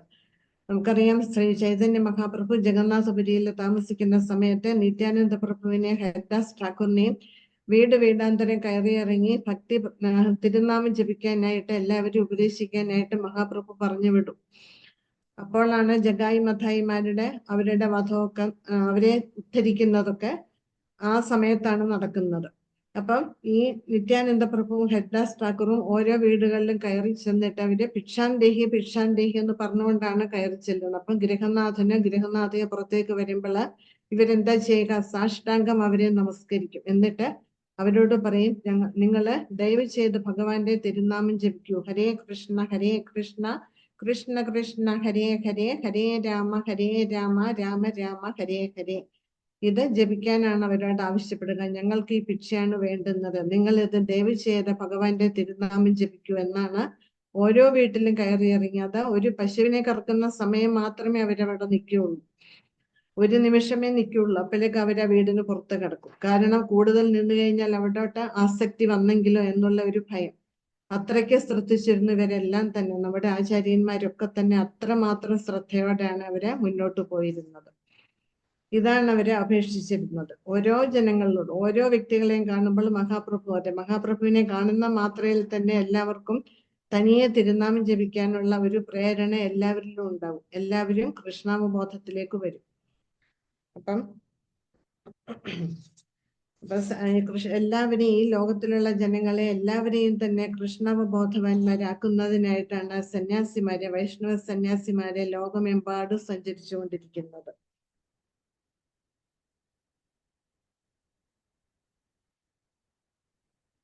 അതുകൊണ്ട് സന്യാസം സ്വീകരിക്കുന്നത് അത്രമാത്രം ഭക്തിയില് ദൃഢത വന്നിട്ടുള്ളവര്, അതുപോലെ തന്നെ മറ്റു ഭൗതികമായിട്ടുള്ള കാര്യങ്ങളിൽ പരിപൂർണമായിട്ട് വിരക്തി കൈവന്നവര് മാത്രമേ സന്യാസം സ്വീകരിക്കാവുള്ളൂ എന്ന് പറയുന്നുണ്ട്. സന്യാസം സ്വീകരിച്ചു കഴിഞ്ഞ് പിന്നീട് അവരിൽ ആഗ്രഹങ്ങൾ വന്നു കഴിഞ്ഞാൽ അധപ്പതിക്കുക ചെയ്യുക. അവർക്ക് പിന്നീട് അങ്ങനെ കഷ്ടമായിട്ടുള്ള ജീവിതത്തിലേക്കാവും അവര് പോവുക. അതുകൊണ്ട് എല്ലാ കാര്യങ്ങളിലും, ഭൗതികമായിട്ടുള്ള കാര്യങ്ങൾ പരിപൂർണമായിട്ട് വിരക്തി വന്നെങ്കിൽ മാത്രമേ സന്യാസ ദീക്ഷ എടുക്കാവുള്ളൂ എന്ന് ശ്രീല പ്രഭുപാദർ പ്രത്യേകം ഓർമ്മിപ്പിക്കുന്നുണ്ട്. അപ്പം നിർഭയത്വം, സത്വസംശുദ്ധി, പിന്നെ ജ്ഞാനം, ഇതാണ് സന്യാസിയുടെ അവശ്യ ഗുണങ്ങൾ എന്ന് പറയുന്നു. ഇനി പറയുന്നത് ഗൃഹസ്ഥരുടെ ഗുണങ്ങളാണ്. ഗൃഹസ്ഥർക്ക് ദാനം ചെയ്യുക. അതായത് എങ്ങനെ ദാനം ചെയ്യണം? ദേശകാല പാത്രം അനുസരിച്ചിട്ട് വേണം ദാനം ചെയ്യാൻ. അല്ലാതെ നമ്മളുടെ മുൻപിൽ വരുന്നവർക്കൊക്കെ നമ്മൾക്ക് കൊടുക്കരുത്. നമ്മൾ ഉദാഹരണം പറഞ്ഞു കഴിഞ്ഞാൽ, നമ്മളുടെ ട്രെയിനിൽ യാത്ര ചെയ്യുമ്പോൾ പല തരത്തിലുള്ള ഭിക്ഷക്കാർ കയറും. ചിലർക്ക് നല്ല ആരോഗ്യം ഉണ്ടാവും. നമ്മൾ അവർക്കൊക്കെ എന്തെങ്കിലും സഹായം ചെയ്യുകയാണെങ്കിൽ ആ ചെയ്യുന്ന സഹായം കൊണ്ട് അവര് ആ സഹായം അല്ലെങ്കിൽ ആ പൈസ ദുരുപയോഗം ചെയ്യുകയാണെങ്കിൽ അതിന്റെ പാപഫലം നമ്മളും അനുഭവിക്കേണ്ടി വരും. കാരണം എന്താണ്? നമ്മൾ പൈസ കൊടുക്കുന്നത് കൊണ്ടാണ് അവര് നീചമായിട്ടുള്ള പ്രവൃത്തികൾ ചെയ്യുന്നത്. അപ്പൊ അതിന്റെ ഫലം നമ്മൾക്കും ബാധകമാണ്. നമ്മൾ അതിന്റെ ഫലം നമ്മളും അനുഭവിച്ചേ പറ്റുള്ളൂ. അതുകൊണ്ട് ദാനം കൊടുക്കുന്നത് ഇതൊക്കെ നോക്കിയിട്ട് വേണം നമ്മൾ ദാനം ചെയ്യാനായിട്ട്. നമ്മൾ അളവിലല്ല വെക്കുന്നത്, നമ്മൾ കൃത്യത പുലർത്തുക ദാനത്തിൽ. അതാണ് നമ്മൾ നോക്കേണ്ടത്. അപ്പൊ അതുകൊണ്ട് പ്രഭുപാദര് പറയുന്നുണ്ട്, ദാനം ചെയ്യുന്നത് വൈഷ്ണവർക്ക് ദാനം ചെയ്യുക. അങ്ങനെയാണെങ്കിൽ അത് ഭഗവാന്റെ കാര്യങ്ങൾക്ക് ആയിട്ട് അവർ ആ പൈസ ഉപയോഗിക്കും. ക്ഷേത്രം നിർമ്മിക്കാനോ അല്ലെങ്കിൽ ക്ഷേത്രത്തിലെ പൂജകൾക്ക് ആവശ്യമായിട്ടുള്ളതോ അങ്ങനെയുള്ള കാര്യങ്ങൾക്ക് ആ പൈസ അവര് വിനിയോഗിക്കും. അതുകൊണ്ട് വൈഷ്ണവർക്ക് ദാനം ചെയ്യണമെന്നാണ് ശ്രീല പ്രഭുപാദര് നമ്മളോട് പറയുന്നത്. അപ്പം ദാനം എങ്ങനെയുള്ളതായിരിക്കണം? സത്വഗുണത്തിൽ അധിഷ്ഠിതമായിട്ടുള്ള ദാനമേ നമ്മൾ ചെയ്യാൻ പാടുള്ളൂ. അപ്പം കൃഷ്ണാവബോധം പ്രചരിപ്പിക്കാൻ മാത്രമായിരിക്കണം ദാനം. അതാണ് സാത്വികമായിട്ടുള്ള ദാനമെന്ന് പറയുന്നത്. അല്ലാണ്ട് നമ്മള് ഗമ കാണിക്കാൻ വേണ്ടിയിട്ട്, അല്ലെങ്കിൽ ഞാൻ ഇത്ര കൊടുത്തു. നമുക്കറിയാം വല്യച്ഛൻ്റെ ഒക്കെ പേരുകൾ ഇങ്ങനെ വലിയ സുവർണ ലിപികളിലൊക്കെ അച്ചടിച്ച് കാണാം, ഇല്ലേ? അതൊക്കെ എന്താണ്? വെറും പൊങ്ങച്ചത്തിന് വേണ്ടിയിട്ടുള്ള ദാനങ്ങളാണ്. അങ്ങനെ ദാനം ചെയ്യുന്നത് കൊണ്ട് ഒരു ഗുണവും കിട്ടില്ല. ഇപ്പൊ എല്ലായിടത്തും എവിടെയും അന്നദാനമാണ്. അപ്പൊ അന്നദാനം ചെയ്യുന്നത് നല്ല കാര്യമാണ്. പക്ഷെ അത് വെക്കുന്ന ഭക്ഷണ പദാർത്ഥങ്ങൾ ഭഗവാൻ ഓഫർ ചെയ്തിട്ട് കൊടുത്തെങ്കിൽ മാത്രമേ അതുകൊണ്ടുള്ള പ്രയോജനം കിട്ടുകയുള്ളൂ. അത് കഴിക്കുന്നവർക്കും അന്നദാനം നടത്തുന്നവർക്കും അതങ്ങനെ ചെയ്തെങ്കിൽ മാത്രമേ അത് ഫലപ്രദമാകുകയുള്ളൂ. അല്ലാതെ അന്നദാനം നടത്തിയിട്ട് ഒരു കാര്യവുമില്ല. അപ്പം ഇന്ദ്രിയ ആസ്വാദനത്തിന് വേണ്ടിയുള്ള കാര്യങ്ങൾ ആവരുത്, പ്രവൃത്തികൾ ആവരുത് നമ്മൾ ചെയ്യുന്നത്. നമ്മളുടെ ആഗ്രഹങ്ങൾ വർദ്ധിപ്പിക്കാൻ വേണ്ടിയിട്ടുള്ള പ്രവൃത്തികളിൽ നമ്മൾ ഏർപ്പെടാൻ പാടില്ല. അടുത്തത് ദമം. ദമം എന്ന് പറഞ്ഞാല് സെൻസ് കൺട്രോൾ, ആത്മനിയന്ത്രണം. ഇത് 4 ആശ്രമങ്ങൾക്കും ബാധകമാണ് ഈ ദമം എന്ന് പറയുന്നത്. മുമ്പേ പറഞ്ഞ പോലെ കൃഷ്ണാവബോധ നിഷ്ഠരായി മക്കളെ ജനിപ്പിക്കാനാവുമെങ്കിൽ 100 മക്കൾക്ക് ജന്മം കൊടുത്താലും അതിൽ തെറ്റില്ല. ആ കഴിവില്ലാത്തവർ വ്യർത്ഥമായിട്ടുള്ള ഭോഗസുഖങ്ങള്, ഇന്ദ്രിയ സുഖങ്ങൾ അനുഭവിക്കാൻ പാടില്ല എന്ന് പറയുന്നുണ്ട്. അടുത്തത് യജ്ഞമാണ്. ഇത് ഗൃഹസ്ഥർക്കാണ് യജ്ഞം പറഞ്ഞിരിക്കുന്നത്. ഇതിന് ധാരാളം പൈസ ചെലവുണ്ട്. അപ്പൊ ഇത് ഗൃഹസ്ഥരെ കൊണ്ട് പറ്റുള്ളൂ. ഇത് അടുത്തത് ബ്രഹ്മചര്യം, വാനപ്രസ്ഥം, സന്യാസം. ഇവർക്കൊന്നും സമ്പത്ത് ശേഖരിക്കാന് പറഞ്ഞിട്ടില്ല. ഗൃഹസ്ഥർക്ക് മാത്രമാണ് ധനം സമ്പാദിക്കുന്നത് പറഞ്ഞിരിക്കുന്നത്. ആ ധനം എങ്ങനെ സമ്പാദിക്കണം? നേരായ വഴികളിലൂടെ വേണം ധനം സമ്പാദിക്കാൻ. അല്ലാതെ ബിസിനസ് ചെയ്ത് ആയിട്ടുള്ള വഴികളിലൂടെ പോയി ലാഭം മോഹിച്ചിട്ട് നമ്മൾ ബിസിനസ് ചെയ്യാൻ പാടില്ല. അത് ദോഷത്തിന് കാരണമാകും.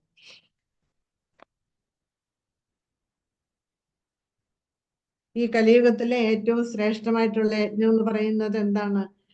നാമസങ്കീർത്തനം. ഹരേ കൃഷ്ണ മഹാമന്ത്ര യജ്ഞമാണ് ഈ കലിയുഗത്തിലെ. കാരണം മറ്റ് യജ്ഞങ്ങൾ ചെയ്യണമെങ്കിൽ ധാരാളം സമ്പത്ത് വേണം, അത് അറിവുള്ള ആൾക്കാരെ വേണം, അതിന് വേണ്ടുന്ന സാധന സാമഗ്രികൾ കിട്ടണം. ഇതൊക്കെ ഈ കലിയുഗത്തിലെ വളരെ ബുദ്ധിമുട്ടുള്ള കാര്യമാണ്. അപ്പൊ അതുകൊണ്ട് ഏറ്റവും എളുപ്പമായിട്ടുള്ള യജ്ഞമാണ് ഭഗവാന്റെ തിരുനാമ ജപം, അതായത് സങ്കീർത്തന യജ്ഞം എന്ന് പറയുന്നത്. അപ്പം ദാനം, ദമം, യജ്ഞം ഇത് ആർക്കുള്ളതാണ്? ഗൃഹസ്ഥന്മാർക്ക് വേണ്ടിയുള്ളതാണ് ഇത്. അടുത്തത് സ്വാധ്യായം. സ്വാധ്യായം എന്ന് വെച്ചാൽ സെൽഫ് സ്റ്റഡി. അത് ബ്രഹ്മചാരികൾക്കാണ്. അവരെന്താ ചെയ്യേണ്ടത്? വേദങ്ങളും മറ്റ് ശാസ്ത്രങ്ങളും ഒക്കെ പഠിച്ചിട്ട് അതിനനുസരിച്ചിട്ട് അവർ ജീവിക്കണം. അത് തന്നെയുമല്ല, അത് മറ്റുള്ളവർക്ക് പറഞ്ഞു കൊടുക്കുകയും ചെയ്യണം. കാരണം ഈ ബ്രഹ്മചര്യമാണ് സന്യാസത്തിലേക്ക് നയിക്കുന്നത്. അപ്പം ബ്രഹ്മചര്യ അവസ്ഥയില് അവരെ എന്ത് പരിശീലിക്കണം? അവരുടെ ഇന്ദ്രിയ നിയന്ത്രണം, ഇന്ദ്രിയങ്ങളെ നിയന്ത്രിക്കാൻ പഠിക്കണം, ഭോഗവാസനകൾ ഒഴിവാക്കാൻ പഠിക്കണം. വിരക്തി അങ്ങനെയാണ് കൈവരിക. അങ്ങനെ ബ്രഹ്മചര്യ അവസ്ഥയില് വിരക്തി, ദൃഢമായിട്ടുള്ള വിരക്തി അവരുടെ ഉള്ളിൽ വന്നു കഴിഞ്ഞാൽ അങ്ങനെയുള്ളവർക്ക് അടുത്ത സ്റ്റെപ്പ് എന്ന് പറയുന്നത് സന്യാസം. അതിനു വേണ്ടിയിട്ടാണ് സ്വാധ്യായം ബ്രഹ്മചാരികൾക്ക് വളരെ കർക്കശമാക്കിയിരിക്കുന്നത്. അതായത് അവര് ഗൃഹസ്ഥാശ്രമത്തിൽ ഏർപ്പെട്ടാലും അവര് ഈ ശാസ്ത്രങ്ങൾ പഠിച്ചിട്ട് അത് പറയുന്നതിനനുസരിച്ചിട്ടായിരിക്കും അവരുടെ ഗൃഹസ്ഥാശ്രമം പുലർത്തുക. പിന്നെ ഗാർഹസ്ഥ്യത്തിന് ശേഷമുള്ള വിശ്രമ ജീവിതത്തിലെ തപശ്ചര്യകളാണ്, തപസ്സാണ് പറയുന്നത്. അതായത് വാനപ്രസ്ഥം. ജീവിതകാലം മുഴുവൻ നമ്മൾ ഗാർഹസ്ഥ്യത്തിലെ ഗൃഹസ്ഥാശ്രമിയായിട്ട് ജീവിക്കാൻ പാടില്ല. 50 വയസ്സ് കഴിഞ്ഞാൽ നമ്മൾ വാനപ്രസ്ഥത്തില് ആവണം. നമ്മൾ വീടുകളിൽ ഇരുന്നു കൊണ്ട് ഇപ്പം നമുക്ക് എവിടെയെങ്കിലും പോയി എല്ലാം ഉപേക്ഷിച്ച് കാട്ടിൽ പോകാൻ സാധിക്കില്ല. പക്ഷെ 50 വയസ്സ് കഴിഞ്ഞാല് നമ്മൾ പരിപൂർണമായിട്ട് വാനപ്രസ്ഥ ജീവിതം നയിക്കണം. ഇതാണ് ശ്രീല പ്രഭുപാദർ നമ്മളെ പഠിപ്പിച്ചിരിക്കുന്നത്. അപ്പം നമ്മളുടെ സമയം മുഴുവൻ നമ്മൾ നാമജപത്തിലും ശാസ്ത്രങ്ങൾ പഠിക്കുന്നതിനായിട്ടും നമ്മൾ ചെലവഴിക്കണം. അപ്പൊ ഇവിടെ പറയുന്നുണ്ട് 100 വർഷമാണ് കലിയുഗത്തിന്റെ ആയുസ്. അതിലെ 25 വയസ്സ് വരെ എന്താ ചെയ്യേണ്ടത്? 25 കൊല്ലം ബ്രഹ്മചര്യം, 25 ഗാർഹസ്ഥ്യം, 25 വാനപ്രസ്ഥം, 25 സന്യാസത്തിനുമായിട്ട് നീക്കിവെക്കാം. ഇതാണ് വൈദിക മതാനുശാസനം. അപ്പം ബ്രഹ്മചാരികള് ശരിയായിട്ടുള്ള രീതിയിൽ ശാസ്ത്രങ്ങൾ അഭ്യസിച്ചു കഴിഞ്ഞാൽ ആ ഗൃഹസ്ഥ ജീവിതത്തിനോട് അവർക്കൊരു ആസക്തി ഉണ്ടാവില്ല. അപ്പൊ ശാസ്ത്രങ്ങൾ പറയുന്നതിനനുസരിച്ചിട്ട് അവര് മുന്നോട്ട് പോകും. പിന്നീട് അവര് സന്യാസത്തിലേക്ക് കടക്കാനും അവര് തയ്യാറാകും. അപ്പൊ വർണ്ണാശ്രമ വ്യവസ്ഥിതിയുടെ ലക്ഷ്യം എന്ന് പറയുന്നത് തപസ്യയാണ്. ആ തപശ്ചര്യകൾ കൂടാതെ നമുക്കൊരിക്കലും സാക്ഷാത്കാരം കിട്ടുമെന്ന് വിചാരിക്കേണ്ട. നമ്മളുടെ കുടുംബജീവിതത്തിലാണെങ്കിലും 50 വയസ്സ് കഴിഞ്ഞവരെ പലതരത്തിലുള്ള തപശ്ചര്യങ്ങൾ, അതായത് ഏകാദശി, നമുക്കിപ്പോ അതാണ് തപശ്ചര്യ നിയമങ്ങൾ പാലിക്കുക, ഏകാദശി വ്രതം അനുഷ്ഠിക്കുക, അതുപോലെ നമ്മളുടെ ആചാര്യന്മാരുടെ ആവിർഭാവ തിരോഭാവ ദിവസങ്ങളിൽ ഉപവാസം അനുഷ്ഠിക്കുക മുതലായവയാണ് തപശ്ചര്യകൾ. നമുക്ക് അതെല്ലാം ശരിയായ രീതിയിൽ അനുഷ്ഠിച്ച് നമ്മൾ തിരുനാമം ജപിച്ചും ഭഗവത്ഗീത, ഭാഗവതം മുതലായവ പഠിച്ചും മനസ്സിലാക്കി നമ്മൾ മുന്നോട്ട് പോകണം. ഈ തപശ്ചര്യകളെ കുറിച്ചിട്ട് നമുക്ക് 18-ാം അധ്യായത്തിൽ കൂടുതൽ മനസ്സിലാക്കാൻ നമുക്ക് സാധിക്കും. ഇനി അടുത്തത് ആർജവം. ആർജവം എന്ന് പറഞ്ഞാല് സരളത. അതായത് പ്രഭുപാദർ നമ്മളോട് പറഞ്ഞിട്ടുണ്ട്, ലളിത ജീവിതം, ഉന്നത ചിന്ത. അതാണ് ഇവിടെ ആർജവം എന്ന് പറയുന്നത്. Simple living and high thinking. അതാണ് നമ്മളുടെ ഹരേകൃഷ്ണ പ്രസ്ഥാനത്തിന്റെ പോളിസി എന്ന് പറയുന്നത്. അപ്പം അത് ഏത് വിഭാഗത്തിൽപ്പെട്ടവരായാലും, സന്യാസിയായാലും ഗൃഹസ്ഥാശ്രമികളായാലും വൈശ്യരായാലും ശൂദ്രരായാലും ഒക്കെ എന്താ ചെയ്യേണ്ടത്? ലളിത സ്വഭാവിയും സത്യസന്ധരും ആകണം. അടുത്തത് അഹിംസ. അഹിംസ എന്ന് പറഞ്ഞാല് നമ്മളുടെ ആ നാവിന്റെ അല്പമായിട്ടുള്ള നാവിന്റെ രുചിക്ക് വേണ്ടി മറ്റു മൃഗങ്ങളെ വധിക്കാണ്ടിരിക്കുക. അതിലും ഉപരിയായിട്ടുള്ള കാര്യം എന്ന് പറഞ്ഞാല് മനസ്സാ വാച കർമ്മണ നമ്മൾ മറ്റുള്ളവരെ ഉപദ്രവിക്കാതിരിക്കുക, ദ്രോഹിക്കാതിരിക്കുക. അതാണ് അഹിംസ എന്നുകൊണ്ട് ശരിയായ രീതിയിൽ ഉദ്ദേശിക്കുന്നത്. അപ്പം നമ്മളൊരു മൃഗത്തെ വധിച്ചു കഴിഞ്ഞാല് അതിന്റെ ആ ആയുഷ്കാലം പൂർത്തിയാവാതെ ആയിരിക്കാം അത് വധിക്കപ്പെടുക. അപ്പൊ അതിന് എത്രയും കാലം ബാക്കി നിൽക്കുന്നു. അപ്പം നമ്മൾ വധിക്കുന്ന ആൾക്കും ഇത് ബാധകമാണ്. അപ്പൊ അവരും അടുത്ത ജന്മം എന്തായിട്ട് ഈ മൃഗമായിട്ട് ജനിച്ച് ഈ മൃഗത്തിനെ പോലുള്ള കഷ്ടതകൾ അനുഭവിക്കണം, ഈ മൃഗത്തെ വധിച്ചുകൊണ്ടുള്ള പാപങ്ങൾ അനുഭവിക്കേണ്ടി വരും. അതുകൊണ്ട് നമ്മൾ ഒരിക്കലും ഇങ്ങനെയുള്ള ഹീന പ്രവൃത്തികളിൽ ഏർപ്പെടാൻ പാടില്ല. അപ്പൊ നമുക്ക് ഭക്ഷിക്കാനായിട്ട് ഇവിടെ പ്രഭാതർ പറയുന്നുണ്ട്, ആഹാര സാധനങ്ങൾ വേറെ ഉണ്ടെന്നിരിക്കെ ആത്മസാക്ഷാത്കാരത്തിൽ താല്പര്യമുള്ളവരാരും ജന്തുക്കളെ ദ്രോഹിക്കാൻ പാടില്ല. ജീവിത പുരോഗതിയെ തടസ്സപ്പെടുത്താതിരിക്കലാണ് യഥാർത്ഥത്തിൽ അഹിംസ എന്ന് പറയുന്നത്. ഇപ്പൊ ഒരു ജന്തു വിഭാഗത്തിൽ നിന്ന് ജീവി അടുത്ത ഉയർന്ന ജന്തു വിഭാഗത്തിലേക്ക് ആധ്യാത്മിക പുരോഗതി നേടുകയാണ്. അങ്ങനെ ഓരോ സ്റ്റെപ്പും കയറി കയറിയാണ് മനുഷ്യജന്മത്തിലേക്ക് വരുന്നത് എന്ന് നമ്മൾ ചിന്തിക്കണം. ഇത് മനസ്സിലാക്കി കഴിഞ്ഞാൽ നമ്മൾ ഒരിക്കലും ഒരു മൃഗത്തെ വധിച്ചിട്ട് ആ മാംസം ഭക്ഷിക്കാൻ നമ്മൾ ഇഷ്ടപ്പെടില്ല.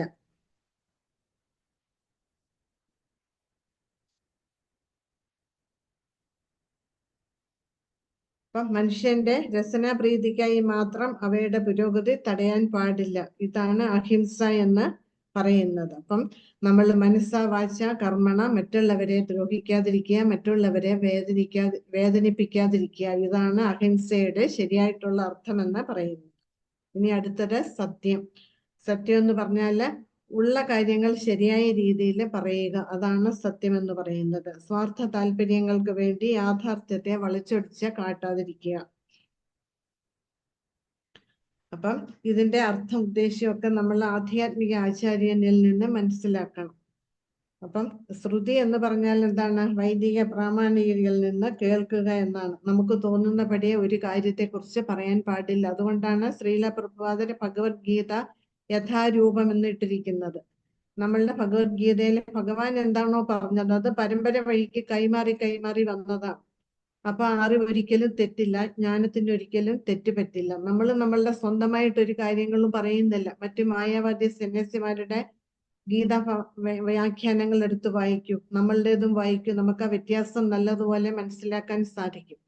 അവര് അവസരത്തിനകത്ത് അവരുടെ കയ്യിൽ നിന്ന് എടുത്തിട്ടാണ് ഓരോ ശ്ലോകത്തിനും ഒരു വ്യാഖ്യാനങ്ങൾ എഴുതി കൂട്ടുന്നത്. പക്ഷെ പ്രഭുപാദൻ അങ്ങനെയല്ല. ഭഗവാൻ എന്തു പറഞ്ഞോ അത് അതേപടിയാണ് പകർന്ന് നമുക്ക് തന്നിരിക്കുന്നത്. നമ്മളും അങ്ങനെ തന്നെ വേണം. ഗീതയിലെ പ്രഭുപാദൻ പറഞ്ഞ, നമ്മളുടെ ആചാര്യന്മാർ പറഞ്ഞ കാര്യങ്ങൾ വിട്ട് നമ്മൾ സ്വന്തമായിട്ടൊന്നും പറയാന് പാടില്ല. അടുത്തത് അക്രോധം. അക്രോധം എന്ന് പറഞ്ഞാല് ക്രോധമില്ലായ്മ. ആ ക്രോധത്തെ എങ്ങനെ നമുക്ക് നേരിടാം? ക്ഷമ കൊണ്ട് നേരിടാം സാധിക്കും. പക്ഷെ ഇത് ബ്രാഹ്മണർക്കാണ്, മറ്റു വിഭാഗങ്ങൾക്കാണ്. ക്ഷത്രിയർക്ക് ഇത് ബാധകമല്ല. കാരണം ക്ഷത്രിയരുടെ ധർമ്മം എന്താണ്? രാജ്യത്തെ സംരക്ഷിക്കുക, ജനങ്ങളെ സംരക്ഷിക്കുക. അപ്പം ക്ഷമ കൊണ്ട് കാര്യം നേടാൻ സാധിക്കുമോ? ഇല്ല. ആയുധം എടുക്കേണ്ടടുത്ത് ആയുധം എടുക്കണം. എങ്കിൽ മാത്രമേ തങ്ങളുടെ കർത്തവ്യം ശരിയായ രീതിയിൽ പുലർത്താൻ ഒരു ക്ഷത്രിയന് സാധിക്കുകയുള്ളൂ.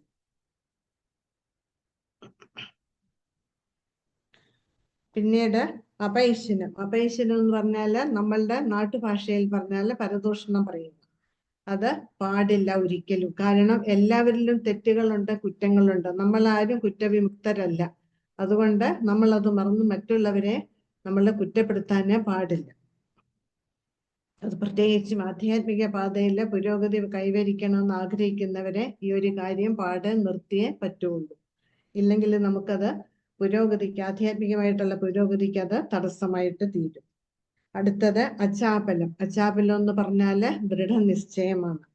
അതായത് നമുക്ക് എന്തെങ്കിലും നമ്മൾ ആഗ്രഹിച്ചു, നമ്മൾ എന്തെങ്കിലും പ്രവർത്തിക്കുന്നു, അതിൽ എന്തെങ്കിലും തടസ്സം വന്നു കഴിഞ്ഞാൽ നമ്മൾ അതിൽ ക്ഷോഭിക്കാൻ പാടില്ല. നമ്മൾ ഇത്രയൊക്കെ നാമം ജപിക്കുന്നു, അല്ലെങ്കിൽ എങ്ങനെ ഇത്രയൊക്കെ ഞാൻ ചെയ്യുന്നുണ്ട്, എന്നിട്ട് എനിക്ക് എന്താ ഇങ്ങനെ സംഭവിച്ചത് എന്നുള്ളൊരു ചിന്ത നമ്മളുടെ ഉള്ളിൽ പാടില്ല. അത് ഭഗവാന്റെ നിശ്ചയമാണ് എന്ന് കരുതി നമ്മൾ അതിനെ ഭഗവാന്റെ സഹായത്തോടെ മറികടക്കുക. അതാണ് നമ്മൾ ചെയ്യേണ്ടത്. നമുക്ക് എപ്പോഴും വിജയം വരില്ല ജീവിതത്തിൽ. പരാജയവും വിജയവും നമുക്ക് ഇങ്ങനെ രണ്ടും നേരിടേണ്ടി വരും. അപ്പൊ പരാജയങ്ങൾ വന്നു കഴിഞ്ഞാൽ അതിൽ നമ്മൾ പെടാതിരിക്കുക, അതിൽ ദുഃഖിക്കാതിരിക്കുകയാണ് നമ്മൾ ചെയ്യേണ്ടത്. അപ്പൊ നമ്മള് ക്ഷമയോടും നിശ്ചയദാർഢ്യത്തോടെ നമ്മൾ മുന്നോട്ട് പോകണം. അതിന് നമ്മൾ ആരെയും കുറ്റപ്പെടുത്തുകയോ പഴിചാരുകയോ ചെയ്യാന് പാടില്ല. നമ്മളുടെ കർമ്മഫലമാണ് ഇതിനൊക്കെ കാരണമെന്ന് നമ്മൾ മനസ്സിലാക്കണം. നമ്മൾ മുമ്പേ പറഞ്ഞ പോലെ നമ്മളുടെ കർമ്മഫലങ്ങൾക്കനുസരിച്ചിട്ടാണ് നമ്മളുടെ ഉള്ളിലെ ദൈവിക ഗുണവും ആശ്രയ ഗുണവും അല്ലെങ്കിൽ രാക്ഷസീയ ഗുണവും കൈവരുന്നത്. മുജ്ജന്മ കർമ്മഫലങ്ങൾക്കനുസരിച്ചിട്ടാണ്, നമ്മൾ രാഗദ്വേഷങ്ങൾക്കനുസരിച്ചിട്ടാണ് നമ്മൾ കർമ്മം ചെയ്യുന്നത്. അപ്പൊ അതിനനുസരിച്ചിട്ടുള്ള പ്രവൃത്തികളാണ് നമ്മൾക്ക് നേരിടേണ്ടി വരിക. അത് ചിലപ്പോൾ നല്ലതാവാം, ചിലപ്പോൾ മോശമായിരിക്കും. അടുത്തത് തേജസ് ആണ്. തേജസ് എന്ന് പറയുന്നത് ക്ഷത്രിയരുടേതാണ്. ക്ഷത്രിയർക്ക് ഒരിക്കലും ഒരു ദുർബലരാവാന് പാടില്ല. അതാണ് മുമ്പേ പറഞ്ഞത്, ആയുധം എടുക്കേണ്ടിടത്തവർ ആയുധം എടുക്കണം, അക്രമം കാണിക്കേണ്ടിടത്തവർ അക്രമം കാണിക്കണം, അല്ലാതെ അവിടെ ക്ഷമിക്കാനേ പാടില്ല. ചില സന്ദർഭങ്ങളില് കുറ്റവാളികൾക്ക് ക്ഷമിക്കാൻ ഉള്ള അവസരങ്ങൾ ഉണ്ടാവാം. അവർക്ക് ക്ഷമ കൊടുക്കണം. അതായത് ചെറിയ ചെറിയ പിഴവുകളെ ക്ഷമിക്കാം, പക്ഷെ ഗുരുതരമായിട്ടുള്ള പ്രശ്നങ്ങൾക്ക് തക്ക ശിക്ഷ കൊടുക്കണം. അടുത്തത് വിശുദ്ധി, അതായത് ശൗചം. നമ്മൾ 4 യമനിയമങ്ങളിൽ വരുന്നുണ്ട് ശൗചം. ശൗചം എന്ന് പറഞ്ഞാല് വിശുദ്ധിയാണ്. അതായത് മനസ്സാ വാചാ കർമ്മണ നമ്മള് ശുദ്ധരായിരിക്കണം. നമ്മളുടെ പെരുമാറ്റത്തിൽ നമ്മൾ വിശുദ്ധി കാണിക്കണം. അതായത് നമ്മളെ ഒരാൾ പുകഴ്ത്തിയാല് നമ്മൾ അതില് പെടാൻ പാടില്ല. നമ്മളെ അപമാനിച്ചാൽ അമാന്യന മാനദേന കീർത്തനീയ സദാഹരി, നമ്മൾ എപ്പോഴും ഭഗവാന്റെ തിരുനാമ സ്മരണയിൽ നമ്മൾ മുന്നോട്ട് പോകും. അടുത്തത് ജ്ഞാതിമാന്യത. ഉപദേശാമൃതത്തിൽ പറയുന്നുണ്ട്, വൈഷ്ണവൻ പ്രത്യേകിച്ചും നമ്മൾ വൈഷ്ണവർക്ക് ഒരിക്കലും നമ്മൾ അങ്ങോട്ട് ബഹുമാനം കൊടുക്കാം, തിരിച്ചിങ്ങോട്ട് നമുക്ക് ബഹുമാനം കിട്ടുമെന്ന് നമ്മൾ വിചാരിക്കണ്ട. അതായത് മറ്റുള്ളവരെ നമ്മൾ ബഹുമാനിക്കുക, നമ്മൾ ഇങ്ങോട്ട് നമ്മളെ ബഹുമാനിക്കുമെന്ന് നമ്മൾ ഒരിക്കലും പ്രതീക്ഷ വെച്ച് പുലർത്താനേ പാടില്ല. ഇത് ശൂദ്രർക്കും ബാധകമാണ്. ശൂദ്രരിൽ മറ്റുള്ള 4 വർണ്ണങ്ങളെ അവരെ ബഹുമാനിക്കുകയാണ് ശൂദ്രരുടെ കടമ. അല്ലാണ്ട് ശൂദ്രരെ ബഹുമാനിക്കുമെന്ന് അവരൊരിക്കലും ചിന്തിക്കാൻ പാടില്ല. പക്ഷെ എങ്കിലും ഇത് മറ്റുള്ളവർക്കും ബാധകമാണ്. അപ്പൊ വേദശാസ്ത്ര പ്രകാരം 4 വർണ്ണവിഭാഗങ്ങൾ ഉള്ളതിൽ ഒടുവിലത്തേതിൽപ്പെട്ട ശൂദ്രർക്ക് തങ്ങൾ ബഹുമാനിക്കപ്പെടുമെന്ന് പ്രതീക്ഷിക്കാൻ പാടില്ല. അവർ അനാവശ്യമായി മാന്യത ഭാവിക്കാതെ സ്വന്തം നില പുലർത്തണം. മറ്റുള്ളവരെ സേവിക്കുകയാണ് ശൂദ്രരുടെ ധർമ്മം. സാമൂഹ്യ സ്ഥിതി നിലനിർത്തുന്നതിന് വേണ്ടി 3 ഉപരിവർഗങ്ങളെയും ആദരിക്കുക എന്നതാണ് ശൂദ്രന്റെ കടമ. അവരുടെ കടമ ശരിയായ രീതിയിൽ നിർവഹിക്കാന് പരിശ്രമിക്കണം. അപ്പം ഇവിടെ പറഞ്ഞ ഇത്രയും ഗുണങ്ങള് നമ്മള് ആധ്യാത്മികങ്ങളാണ്. ഈ ഗുണങ്ങളെല്ലാം തന്നെ, ഈ ഗുണങ്ങൾ ഇതെല്ലാം തന്നെ വളർത്തിയെടുക്കാന് നമ്മൾ പരിശ്രമിക്കേണ്ടതാണ്. അപ്പൊ നമ്മൾ ഇതിനായിട്ട് നമ്മള് ഭക്തിമാർഗത്തിൽ വന്നു കഴിഞ്ഞാല്, ഭക്തിയുടെ സേവനത്തിന്റെ പാതയിൽ വന്നു കഴിഞ്ഞാല് നമ്മൾ ഇതിനായിട്ട് സമയം ചെലവഴിക്കേണ്ട ആവശ്യമില്ല. നമ്മൾ ഭഗവാന്റെ ഭക്തിയുടെ സേവനത്തിൽ മുന്നോട്ട് പോകും തോറും നമുക്ക് ഓട്ടോമാറ്റിക്കായിട്ട് ഈ ദൈവിക ഗുണങ്ങൾ നമ്മളുടെ ഉള്ളിൽ കൈവരിക്കാൻ സാധിക്കും. പിന്നെ നമ്മൾ ശ്രദ്ധിക്കുക, നമ്മളുടെ ഉള്ളിലുള്ള ദുർഗുണങ്ങളെ നമ്മൾ തിരിച്ചറിഞ്ഞ് നമ്മൾ അതിനെ മാറ്റി, അതായത് സാത്വികതയിലേക്ക് സത്വഗുണം വളർത്തിയെടുക്കാന് നമ്മൾ പരിശ്രമിക്കണം. നമ്മളുടെ ഉള്ളില് സത്വഗുണം വന്നെങ്കിൽ മാത്രമേ, അത് മുന്നിട്ട് നിന്നെങ്കിൽ മാത്രമേ നമുക്ക് ദൈവിക ഗുണങ്ങൾ നമ്മളുടെ ഉള്ളില് കടന്നുകൂടുകയുള്ളൂ. ആ ദൈവിക ഗുണം കൈവരിച്ചെങ്കിൽ മാത്രമേ നമുക്ക് മുന്നേറാന് സാധിക്കുകയുള്ളൂ. ഇത് മനസ്സിലാക്കി നമ്മളുടെ തെറ്റുകളെല്ലാം ഒന്നൊന്നായിട്ട് തിരുത്തി മുന്നോട്ട് പോകാൻ നമ്മൾ തയ്യാറാവണം എന്നാണ് ഈ 3 ശ്ലോകങ്ങളിൽ നിന്ന് നമ്മൾ മനസ്സിലാക്കിയത്. ഹരേ കൃഷ്ണ. ഇനി അടുത്ത ശ്ലോകം അടുത്ത ക്ലാസ്സിൽ. ഹരേ കൃഷ്ണ. കൃഷ്ണ, ഇതുമായിട്ട് ബന്ധപ്പെട്ട് എന്തെങ്കിലും സംശയം ഉണ്ടോ ചോദിക്കാം. ഹരേ കൃഷ്ണ. ഹരേ കൃഷ്ണ. ഹരേ കൃഷ്ണ മാതാജി. ഹരേ കൃഷ്ണ.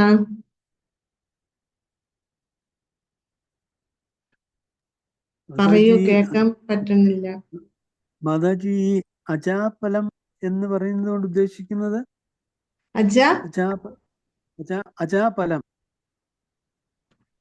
അജാബലം.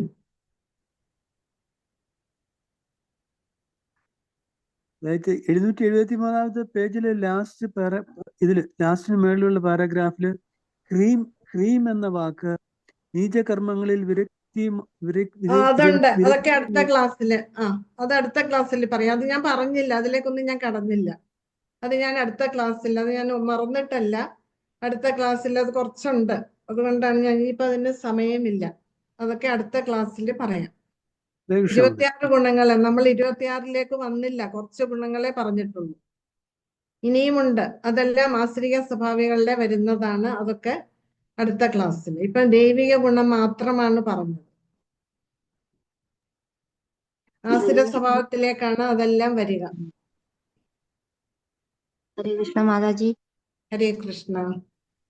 മാതാജി ഭഗവത്ഗീത ഇപ്പൊ മാതാജി ആദ്യം പറഞ്ഞ് അപ്പൊ ശരിക്കും വിചാരിച്ചത് എന്താന്ന് വെച്ചാൽ ഭഗവാൻ ഇങ്ങനെ അർജുനന് ഉപദേശിച്ചു